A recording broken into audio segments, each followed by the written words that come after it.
Hi everyone, welcome to Cancer Council's WA Cancer Update series, and this is our first one for this year. My name's Suzanne Rooney and I'm the CEO of Cancer Council Western Australia. With the state election around the corner, we recently released a list of key cancer priorities, urging greater government commitment across a range of cancer control areas from research, prevention and patient care services. And today we're fortunate enough to be joined by Professor Bruce Armstrong, who will focus on some of these areas and tell us why they're important and explain the potential impact of the government commitment. Professor Bruce Armstrong is an epidemiologist and a public health physician whose career has encompassed research, academia and public service, the latter including Commissioner for Health in WA and Director of the Australian Institute of Health and Welfare. Bruce is recognised internationally for his research into the causes and prevention of cancer, having published over 600 papers in scientific books and journals. Bruce was made a Member of the Order of Australia in 1998 for his work in cancer epidemiology and a Fellow of the Australian Academy of Science in 2000. He's retired from full-time employment but continues to actively pursue his interests as Emeritus Professor at the University of Sydney and an Adjunct Professor at the University of WA. Just a few housekeeping things. I'll just tell you that today the presentation will be about 45 minutes and perhaps 15 minutes at the end. But before the presentation starts, can I just ask you to turn your mobiles off or to silent if you have them? And please take a couple of minutes at the end of the lecture to fill in the evaluation form that we've given to you. And attached to the form, you'll find a flyer with information about our online election campaign called United Against Cancer. Okay, so now we're delighted to have him, Professor Bruce Armstrong, with us now. So would you please join me in welcoming?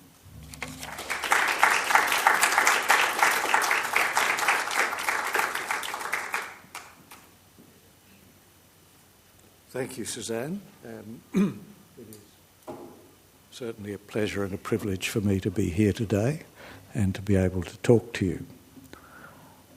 It is an important time, of course, for organisations like Cancer Council because we do depend on governments to accept agendas that we encourage and do something about it.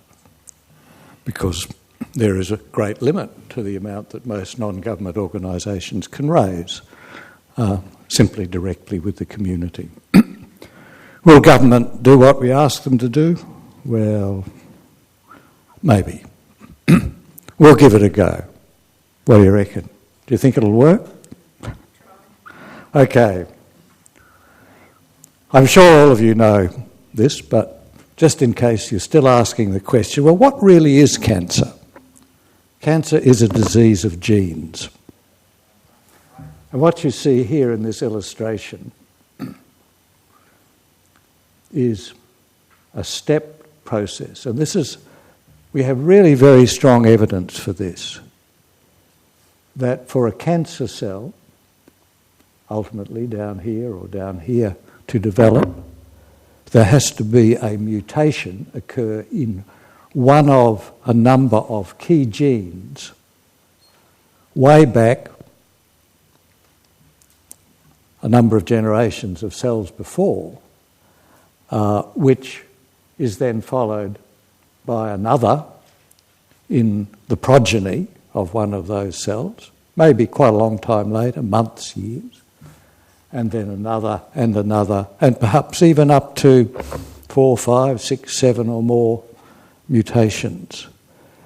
Those mutations are very specific. They are specific to the machinery of the cell that controls its division. Cells divide. If they don't divide, they die, ultimately. Cells divide to produce more cells and more cells. That's a relatively slow and controlled process. And what happens as those mutations accumulate is it becomes less and less controlled until it's completely out of control. And then those cells can just divide and divide and divide, and nothing will stop them. And when they get to that point, they are a cancer. So that's what cancer is. It's a disease of genes, mutations of genes that accumulate progressively. That's why it occurs in older people, generally speaking, not always, rather than younger people, because it takes time for all of that to happen. And it's helped by exposure to things that will cause mutations, changes to the genes in cells, like tobacco smoke and so on. It's also a very important disease. And here you can see just a few quick facts, but when you look at the number of deaths in WA in 2015, cancer was, didn't mean to go backwards, cancer was the single most important cause of death. And that ought to be a pretty good argument for the government to take it seriously and do the kind of things that we're suggesting they should do. And that is true not just in terms of numbers of deaths, but it's also true in terms of numbers of years of life that people might lose as a result of cancer. Sometimes people think, well, people are old when they die from cancer. They probably would have died from something else in a year or two anyway. But you can see that when you count up all of those years that might otherwise have been left to live, there are still more for cancer than for any other cause of death. You see, with the injury and poisonings there, quite high levels, that's mainly because they happen in young people, so the number of years per death is higher. But in total, cancer's still right there at the top. There is some good news, though, and that is death rates are falling. Now, these are what we call projections, so you can see that it starts at 2014 and goes out to 2025. These are projections that were made by the Australian Institute of Health and Welfare. But they reflect what was happening before 2014. And you can see lung cancer going down in men. It shows lung cancer still going up in women. Projections aren't perfect, and this is one area where this particular projection isn't perfect, because if you look at the very recent real numbers, they are in fact flat in women. So we've reached the peak of lung cancer deaths in women, death rates in women, and they're going to come down soon, like the men are. The reason for that late peak is because women started smoking much later and didn't get the message about stopping quite as rapidly as men did. You can see that breast cancer death rates are coming down, bowel cancer death rates in men, bowel cancer death rates in women, cancer of the pancreas flat pretty much in both men and women. All of those are due in some degree to cancer prevention. Things that we as a community have done to try and get less cancers and less deaths from cancer, but primarily preventing the cancer. You might argue about the bowel cancer one, say, well, we have screening programs for bowel cancer. We have screening programs for breast cancer. But it's not just the screening programs that are doing that. There are trends there of lower rates as a result of what we call primary prevention. So let's move now to the Cancer Council's agenda. It's in 4 areas: cancer prevention, research, screening and early detection, and diagnosis and treatment.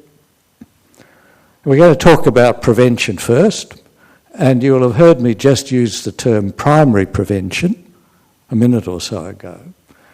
And I was looking for a cartoon version of this. You often see a rather funny cartoon version, couldn't find one. But anyway, this is pretty good. You can see you've got these people walking towards a cliff. If there's no fence at the top, if there's no safety net, and they fall over, what's going to happen? well, they're going to injure themselves. But fortunately, there's an ambulance parked at the bottom, so that can pick them up and take them away and take them to hospital. We can stick them back together again. But wouldn't it be better if after a few people had to be carted away from the bottom, somebody decided to put up a barrier, a warning fence at the top? If they did that, that would be primary prevention.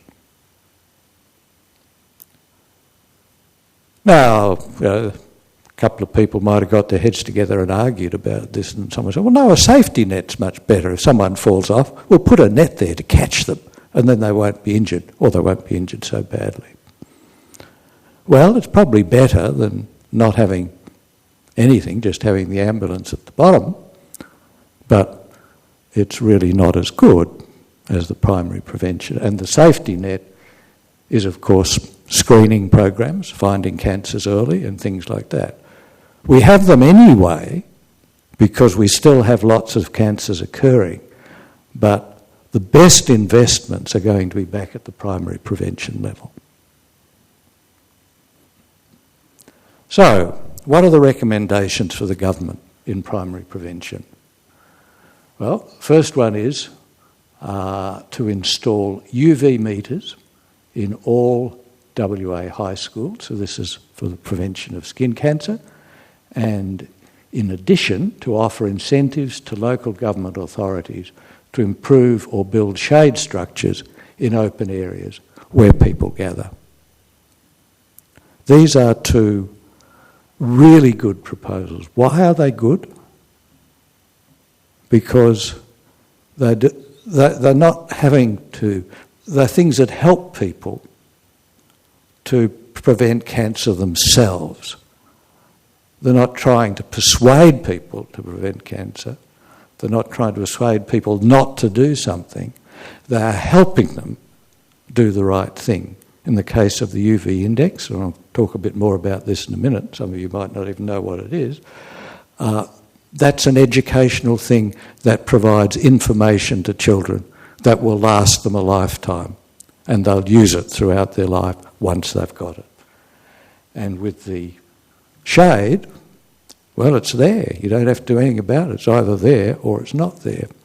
And what do you see on a really hot sunny day where there's a nice big tree and some shade and a whole bunch of people?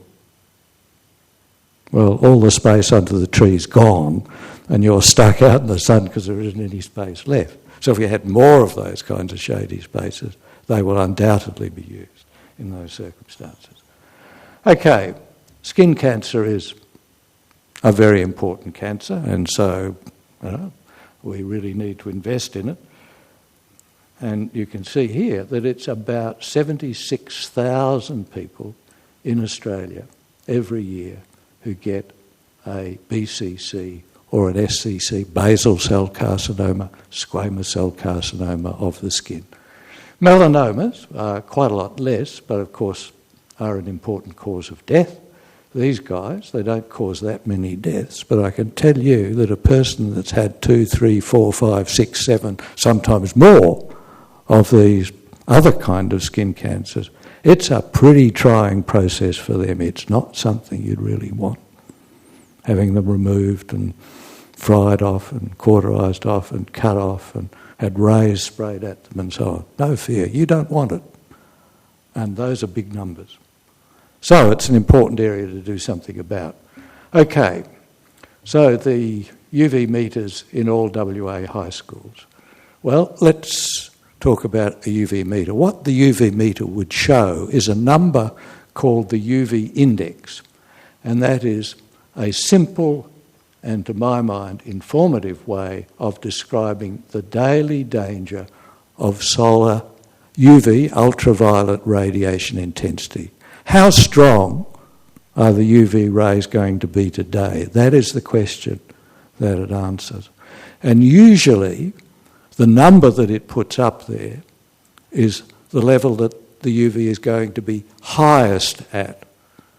And that's often some number like 15 in WA, in Perth. And 15's a big number. because we really should be protecting ourselves from the sun when the UV index gets to 3. So being out in the sun when the UV index is 15 is a surefire way to get sunburnt unless you're well protected. And to be sunburnt in just a few minutes doesn't take very long.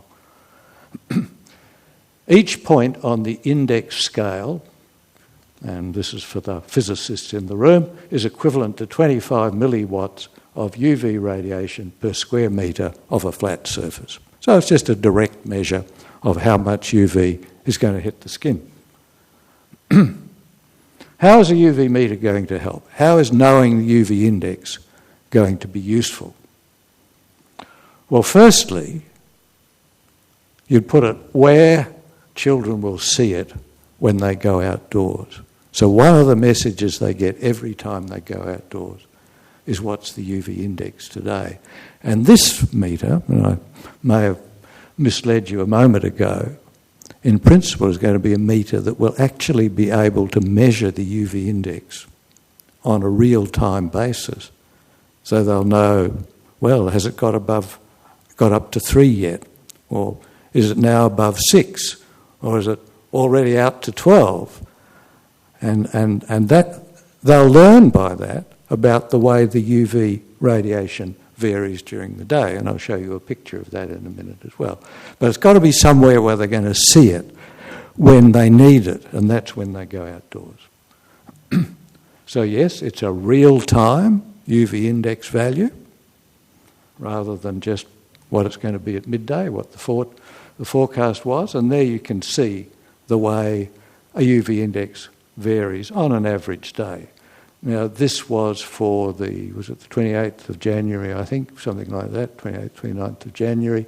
And this one here, the brownie colour one, was what the Australian Radiation Protection and Nuclear Safety Agency predicted would be the UV index on each hour of the day, throughout the day, on that day in Perth. And you can see that what actually happened was that early on it followed, and later on it followed, but in the middle of the day you can ignore these blips. Probably the meter wasn't working that minute or two, but you could see it was a little bit under. And that could have been due to cloud, but I would guess the way it's like that, it was probably due to the accumulation of smog. And the reason that effect went away in the early afternoon was the sea breeze came in and blew the smog away. And so you can see it's a pretty sensitive bit of information there that we're getting, important stuff. And knowing that that's the way the UV index goes throughout the day immediately gives you information about protecting yourself against the sun.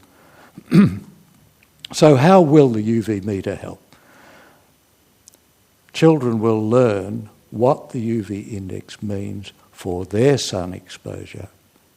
And therefore, if we can add to that some education about sun protection, about what it means for their sun protection. Here's quite a nice piece of information that the Bureau of Meteorology puts out with its daily UV index forecast, which is simply that highest level during the course of the day, which is basically the message. When it's at 1 or 2, low, and at that point you really don't need to worry. And so if the UV index is 1 or 2 up to about 8 o'clock in the morning, you can get out and have your bike ride or you run, you swim at the beach and not worry about the UV. But if it's after 8 o'clock, and particularly if you're going to be spending more than just a minute or two outdoors, then that's the time to be going out, covered up, sunscreen on all exposed surfaces, wearing a hat, slapping on, seeking shade, and ultimately putting on sunglasses. If you say sunglasses are maybe not as quite effective in preventing melanoma of the eye as people wish they were, but there's also other cancers of the eye that we want to prevent. But that's something you can ask me a question about if you want to later. There's also available, and you can use this, and we should certainly introduce our school students to it, and that's the SunSmart app, because you can have a message come to your iPhone, Android, smartphone every morning to tell you how the UV is going to change, and in particular at what time of day it's going to be 3 or more, and how long that's going to last to through the day. That way you can plan when you put your sunscreen on, whether you put your sunscreen on, and all of those things. So, makes sense, doesn't it? Why wouldn't you do it? Great educational aid. Cost? Not very much. Very low cost proposal. So what about the shade? Well, it's essentially the same deal. And I just put that quote up. It's an evaluation of a cancer prevention strategy in New South Wales, which did exactly that. And during the course of that 5-year period, they were able to give financial support to 200 organisations wanting to put up shade structures to allow people who came to their meetings, came to their sporting matches, because a lot of sport organisations put their hand up for these kind of things, would have more shade in which to sit rather than being stuck out in the sun, because that's what we like. So what's it important to know about shade and the sun? Well, firstly, people use shade and look for shade to keep cool. They're not necessarily, unless they're very well educated about sun protection, thinking about skin cancer. They're thinking about how hot they are. And we find that in New Zealand, shade structures don't necessarily go so well as they do in Australia, because the wind is more prevalent and it's colder, and the shade is not necessarily the warmest place to be. It can be the coldest place to be. So they get out of it and into the sun. So you've got to think about that when you place your shade structures, because they need to be in places which are, if possible, a bit protected from the sun, so that people can stay warm and still be in the shade. So, see that? People would use the shade less if they're cold. The shade ultraviolet protection factor, you know about sun protection factors for sunscreens? Well, that's exactly the same thing for shade structures, is highly variable from about 2 to 15. Now, well, we've got SPF 50 sunscreens now, so it doesn't look very good against sunscreen, doesn't it? This isn't really brilliant when you compare it with sunscreen. But you've got to remember that if you combine an SPF of 2 with sunscreen with an SPF of 50, then you've got an SPF of more than 100, because the 2 multiplies the 50. So the shade, together with the other things you're doing, is advantageous, even if it's not really dense shade. But it's important to remember that shade that's not very dense is not going to substitute for good skin protection with sunscreen, clothes and so on. Shade is best constructed in places where people go. That sounds pretty sensible, doesn't it? But there are shade structures around where you never see anybody underneath them, because nobody goes there. So good planning is clearly sensible here. And detailed shade guidelines are available. There's a science in shade. Quite a lot of it has been done here in Australia, and the results of that are summarised in that document from the Cancer Council. Okay, the next issue is smoking. And we still have some 13-14% of Australian adults regular smokers. The problem hasn't gone away. And that's what we see for younger people. Those are the girls, next one's the boys, but basically the picture is pretty similar. That is that the heaviest smoking in each age group was around about 2002, 2003. So we've achieved quite a lot since then, haven't we? It's pretty good, the various anti-smoking campaigns that Cancer Council and other organisations have run. But what you can see now is that we're getting out there, and if we just focus on one point here, or these couple of points, these 3 points. So this is the 18 years of age group. Out there, they're at about 14 to 15%. So they're smoking at the adult level, perhaps not as intensely, but the frequency of smokers is at that level, and it's pretty flat. So clearly we need to do more to try and get our young people not taking up smoking during this period. You can see it's really during this period from 12 years through to 18 years that smoking begins. So that's the target group, people between 12 and 18. There is very good research to show that the likely effectiveness of reducing that it is very likely that reducing the number of tobacco sellers in the community, so, the Woolworths, the Coles that sell tobacco, the little shops that sell tobacco, the other sources of retail purchase, petrol stations, these kind of places. There's lots of them around. The more there are, the evidence is, the more likely it is that young people will take up smoking. There's a direct relationship there in research that's been done. So clearly one good way of reducing the uptake of smoking in young people is to reduce the number of places where they can buy cigarettes.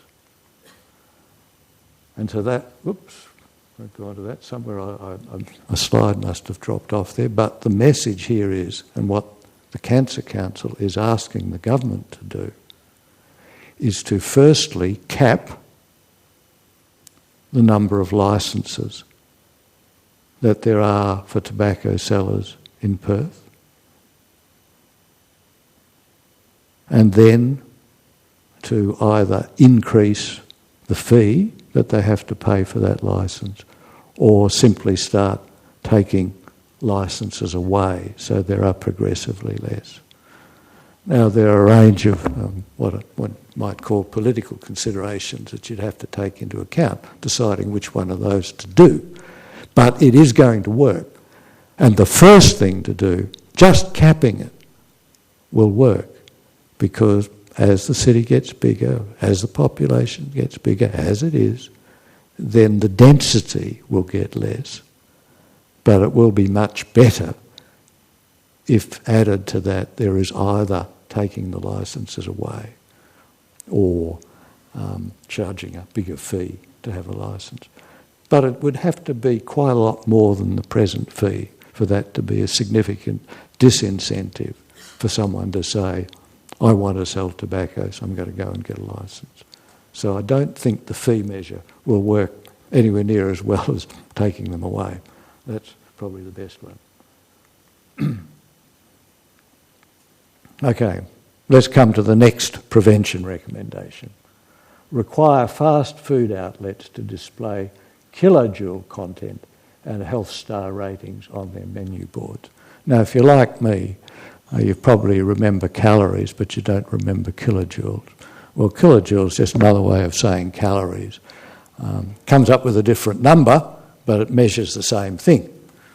It's the international standard unit, whereas the calorie is not the international standard unit, but it's a measure of the same stuff, which is the amount of energy in the food, the amount of energy that it will give to you, which you either expend by way of physical activity or you accumulate by putting it on your backside, on your tummy, various other places people stick fat.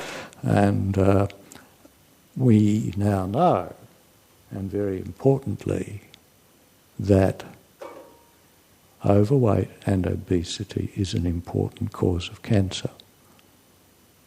Relatively new knowledge, last 20 years or so, become a realisation.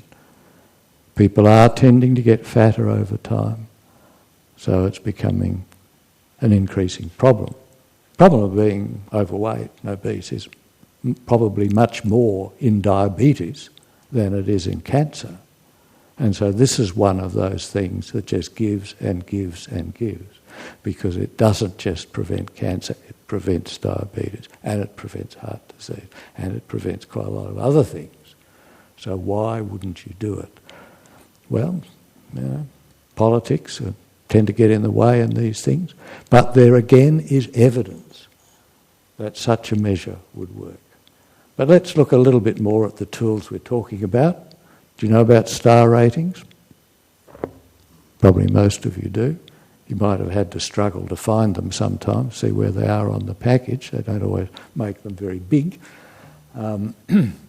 But, well, let's explain it. They first take into account the bad aspects of the food. And let me say, there's nothing really wrong with energy in food.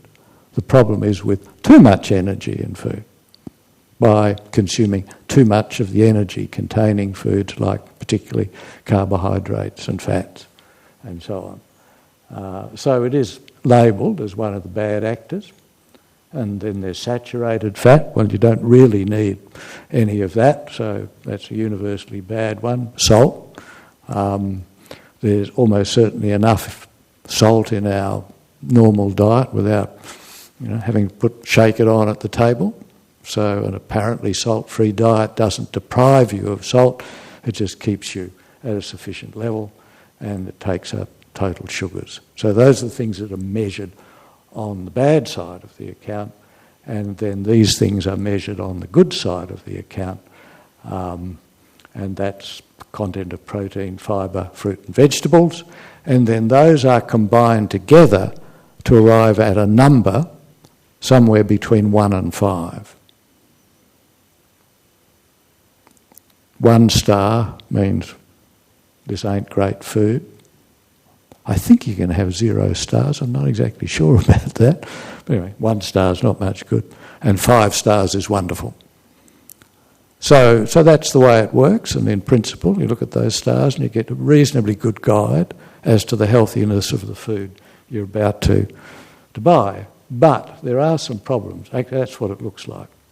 And when they put those star labels on, all that you have to put on is the one right out to the left there, the circle one.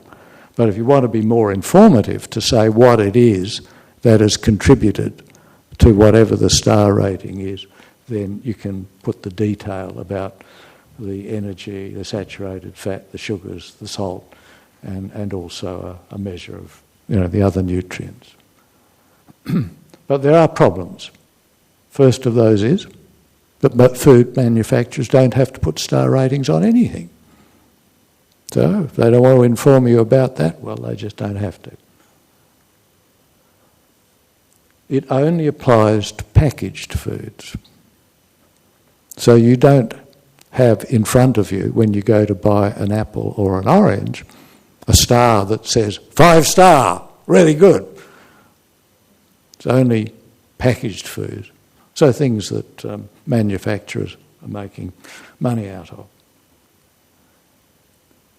And we now know that manufacturers are selectively including star ratings on packages of the foods that have the high star ratings, and they're not putting them on packages of food that have the low star ratings. So they're not telling you which foods not to buy. They're telling which of their foods you really should buy because it's really good for you. Now that's sneaky, isn't it? You can imagine there was a bit of an argy-bargy around this, but fundamentally people who were really after good labelling, they lost the battle.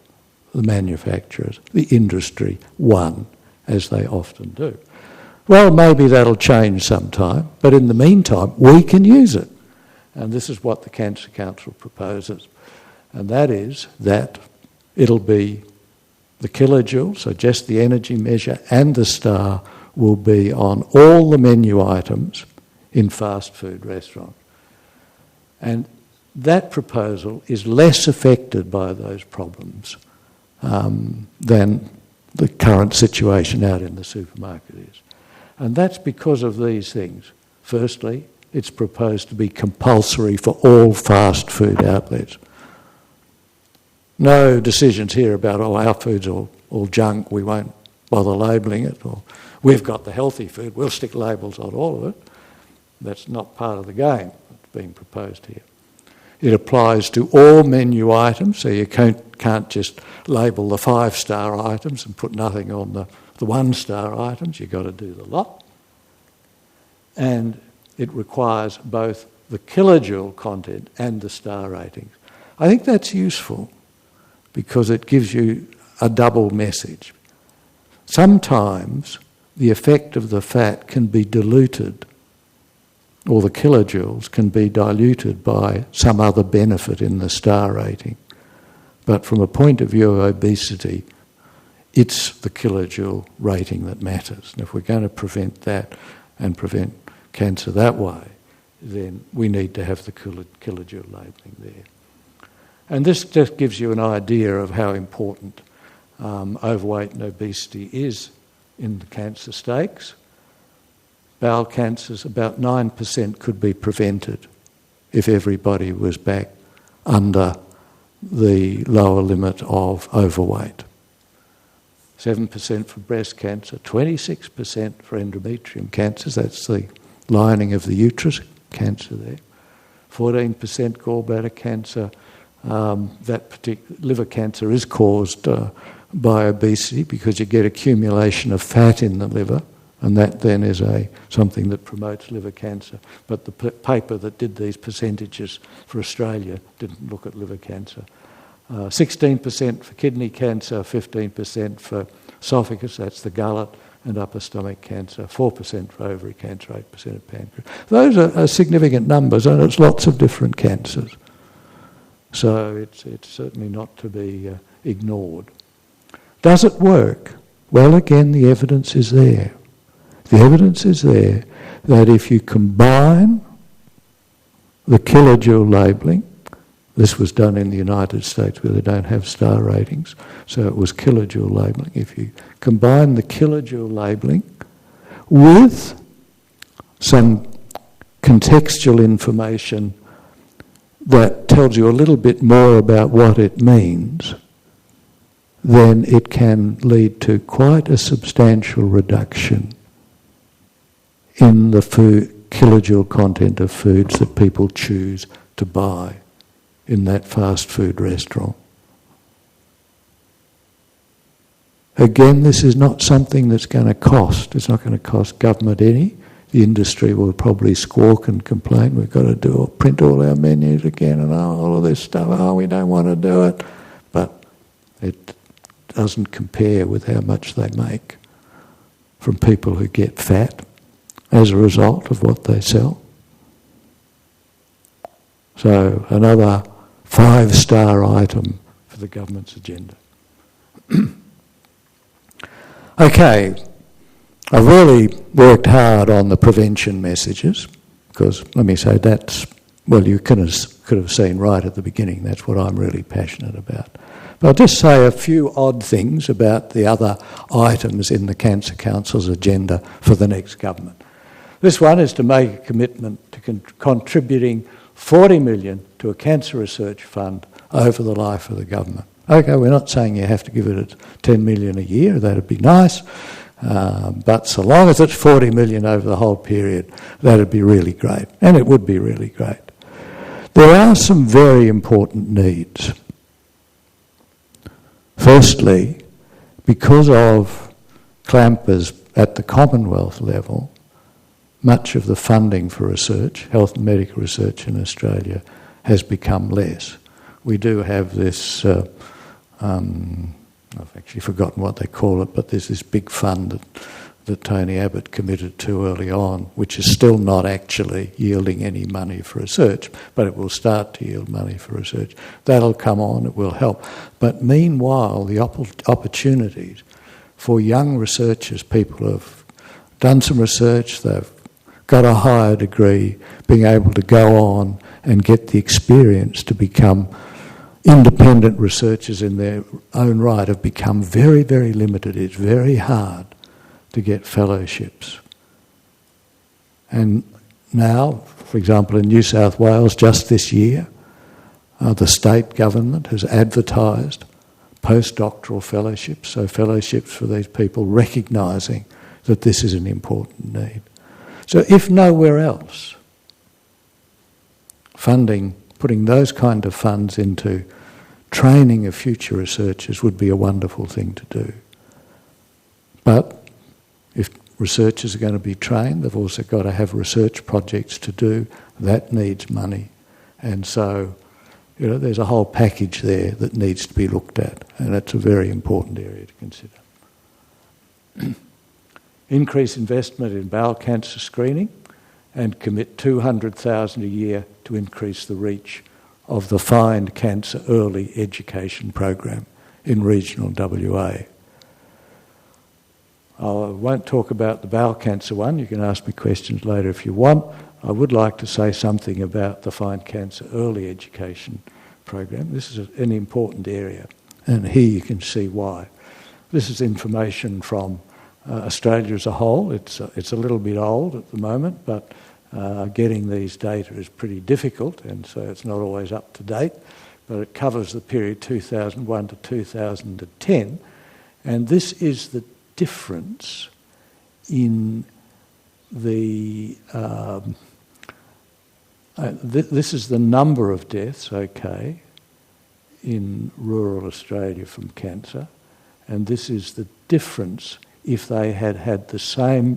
This is the number of deaths from cancer, and this is if they'd had the same survival rate after a diagnosis of cancer as people who don't live in rural WA but in suburban, urban WA, not WA, Australia, then if they had had those rates, that's what they would have. So this is the difference in numbers of deaths, and it's around the 3,000 mark, 3 to 4, 5,000 mark a year, and that's not really wonderful, is it? Is that right? Yeah, sorry, I can't read the numbers up there, but it's saying, 8,000 something or other. Okay. Anyway, yep, you've got the message.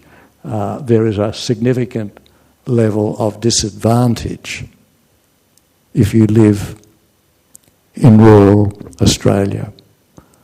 Now, I've done quite a lot of research on that, and this is very clear. It's due to a couple of things. Oops, I'll leave that one back. First of those is that it's harder often for rural people to get to see a doctor when they think they've got something developing, and so they're likely to delay and be diagnosed later. So that's one important thing. The second thing is that they are less likely than people in the cities to be sent to the best place to have their cancer treated. We did a study on lung cancer in New South Wales, and it was very clear that if you first were admitted to hospital in a rural or regional hospital, you were less likely to live than if, and this is taking account of the severity of the cancer, you were less likely to live than if you were first admitted to a major hospital in Sydney or in Wollongong or Newcastle. So where you actually go for your treatment is very important. It varies from cancer to cancer, so it's not true necessarily of all cancers. But there is a real disadvantage there, and it's something we have to do something about. And so steps to get the cancers diagnosed earlier and to improve the treatment prospects are very important. We'll come back to the treatment one in a minute. Continue to implement and resource the recommendation of the 2015 Cancer Care Taskforce. Now, I wasn't involved in that, and haven't had time to really bone up on it, but it was clearly a very important look at what needs to be done to improve care for cancer in WA. And it's got lots of good recommendations, and I would personally wholeheartedly support this proposal that government should do.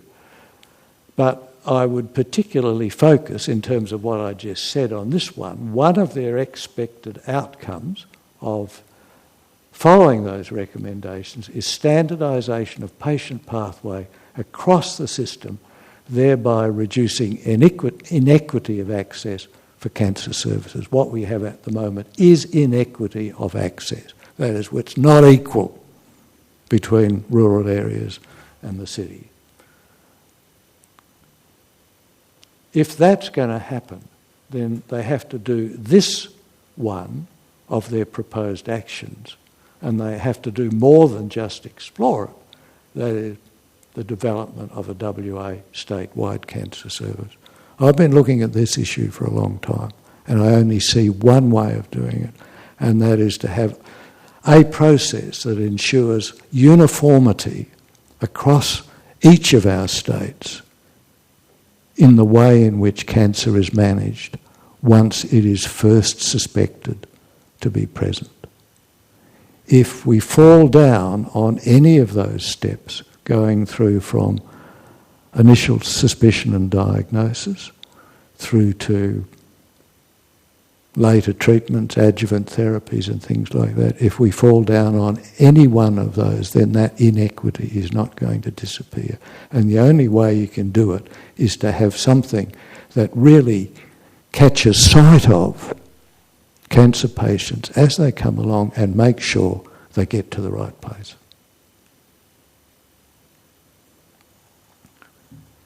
Commit $300,000 a year to enable and deliver dedicated care services WA's Aboriginal people. It's actually the same story, only worse. That is, there is more disadvantage in the areas I just outlined for rural patients, for Aboriginal patients. And a big component of that rural disadvantage is the higher the higher proportion of Aboriginal people in rural areas and metropolitan areas, generally speaking, in Australia. So yes, it's important to specifically focus that on Aboriginal people. Commit $350,000 a year to enable improved psychological care and support to reach more cancer patients, often neglected, mainly because the resources are rarely there, but psychological problems are very real and have a great impact on many cancer patients. So it's a neglect that needs to be removed. And commit $20 million over 4 years to develop and implement a cancer control analysis unit. As I understand this proposal, it's going to be integral to things like making sure in the future that there isn't disadvantage for Aboriginal people, there isn't disadvantage for rural people, that people are getting the care that's best for them. We have excellent information services in WA, but they haven't yet been brought together in a way that they can provide that as more or less real-time information to the people who are delivering the cancer services, so that they know on a week-by-week basis how well they are performing in doing the things that need to be done. It's not going to cost very much, but I suspect that the outcome would ultimately be extremely good. The cost there is a developmental cost. I wouldn't expect anything like $5 million a year being needed to keep it in operation. So that is, you'll be pleased to know, the end.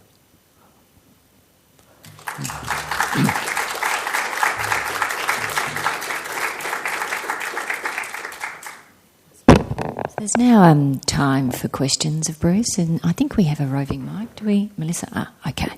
Thank you very much. My name's Hope Alexandra, and I had cancer in 2002. But one of the things you mentioned, obesity, but nobody will admit that when you have one of the forms of chemo, it will give you what they call now, they gave it a name last year, abdominal obesity, which means that you can put on up to 20 kilos of weight, And that's not a myth because that's been confirmed by Dr. E. Who's a gastro man at Charles Gardner. And it's very unlikely that one will ever lose that extra 20 kilograms. Now, why is that not talked about? Because people think, oh, I'm obese and but often this is done to us. It's not something because we overate. Now, have you all got a comment about that? The studies were done in Wollongong University in the 1990s. Yes, I can comment on that. And it's a myth that once you've got fat on, you can't get it off. It's a myth. No, but gastroenterologists don't know about things like that. They know about how the gut works and so on, but obesity is not their forte. But those issues aside as to who knows what, if you just listen to what I'm about to say, that's a myth. You can change the balance and lose the fat by increasing the energy expenditure. And that applies to everybody. Everybody. It can happen. Now, one of the products of WA research, which has been really, really good, is the work that's been done at Edith Cowan University about the value of an exercise program when you are having chemotherapy. And that's the kind of thing that can solve the problem that you had unfortunately experienced, and many people certainly experience it. It's not a great thing to have happen, but it can be dealt with, and that's the way it's dealt with very successfully. That's unique research Australia-wide, and again, I think very much strengthens the argument for more money for cancer research in WA. We've got some really good cancer researchers. Well, look, can I suggest we take another question? Thank you. I've been going to the gym under an exercise physiologist for 11 years and I have not lost 1 kilogram. I don't believe what you're saying. Okay, well that's fine. I'm confident that some other people will probably agree with me. But thanks, Melissa. Have we got someone else?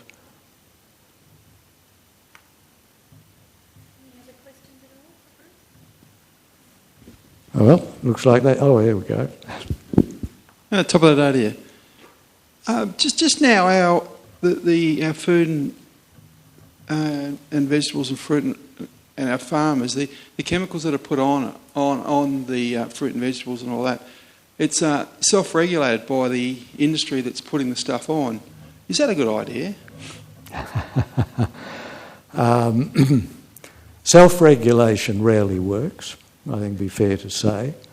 I'm not aware that there's any major problem with people being poisoned as a result of particularly pesticides being applied to plants, but it's always a concern.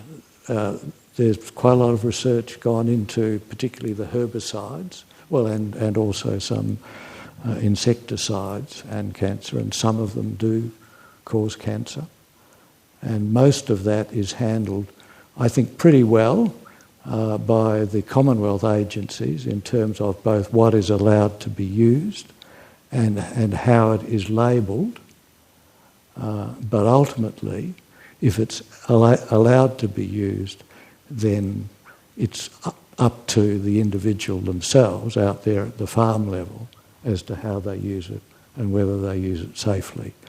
And whether there's enough monitoring of that and assurance that it is being done safely is not something I'm certain of. So I think you've raised a good issue, but having said that, to the best of my knowledge, there isn't evidence in Australia, and this has been examined in New South Wales, that pesticide use is increasing risk of cancer, or herbicide use.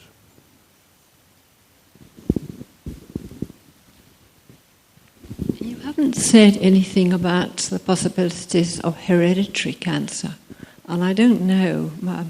There's cancer in my family. Would I have a large chance of getting cancer from somebody maybe whose family only had measles? Okay, good question. There is no doubt whatsoever that cancer is to some extent a heritable disease. And we tend to think of it in two ways. Cancers that are caused or contributed to by what we call major gene mutations, and those are mutations in genes usually that are involved in that pathway of genes that determine when a cell is going to divide and whether or not it will divide, or in the repair of damage to DNA after it has been damaged and might become a mutation. So in those two very sensitive areas in terms of what might cause cancer, where you have an ineffective gene as a result of mutation in one of those, or sometimes you've got a mutation that makes the gene work overtime and do what it does much too much and much too rapidly, then that can lead to quite a significant increase in predisposition to cancer in a person with that gene.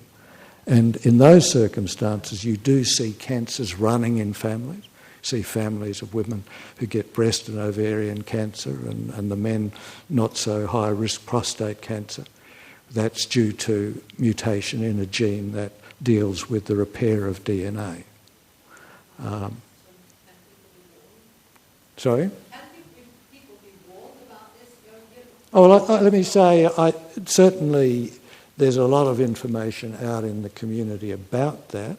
There hasn't been a lot of education saying that if lots of people in your family are getting breast cancer, ovarian cancer, then someone needs to go and see whether or not it's a mutation. But nowadays, certainly doctors are very aware of that, and when someone comes along with breast cancer, they will always ask about the family history of breast and ovarian cancer, and if there is such a history, then they will usually initiate investigations to see whether or not the person themselves has a mutation in one of those genes, and if so, then it would be checked to see whether or not that mutation was present in other members of the family, particularly women, obviously, who might have it.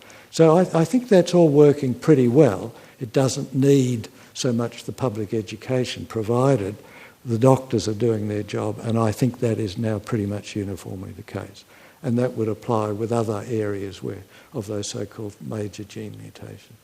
But there are also other situations where a particular cancer is influenced by a whole range of different genes, but only to a little small degree. And some of us are lucky and have a bunch of genes that don't have any of those changes in them, and so we're at low risk of cancer, and others are unlucky and have a bunch of those little changes that put them at much higher risk of cancer. And at this stage, the answer is no, but I think we're moving in that direction. Certainly I'm involved in some research with respect to melanoma, which has some relevant major gene mutations, but what we're doing is to estimate a person's genetic risk from a whole range of different less frequent and lower risk mutations, and then seeing whether or not, by using information about their genetic risk, we can encourage them to protect themselves from the sun and take other behaviours that will reduce the risk that they'll get a melanoma or die from melanoma. That's in its very early stages, that kind of work. Yeah, it is important.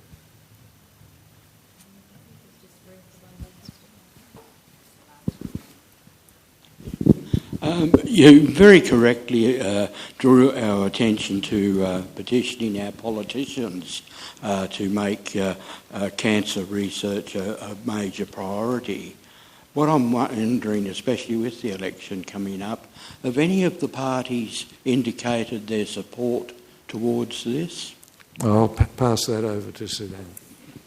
We've got no firm commitment. We've had hearings where with ministers and the opposition health minister to say they're supportive of the idea, but we've had no firm commitment. So that's why it's important to help put pressure on the politicians to try and get a more firm commitment.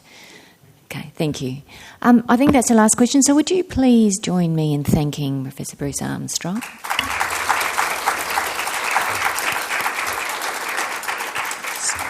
Could I also then, our campaign is called United Against Cancer, and the website is unitedagainstcancer.com.au. So if you could please just go online, it takes 30 seconds to actually put your name with that petition, and then that we will be updating the politicians each week. We already have quite a number of people who've come online for us and signed those petitions. I'd also ask you to fill in your evaluation forms. They're really important for us, and if you can, I think on that evaluation form also you can suggest topics for us in the future, so that's important. So thank you for your attendance today. Thank you.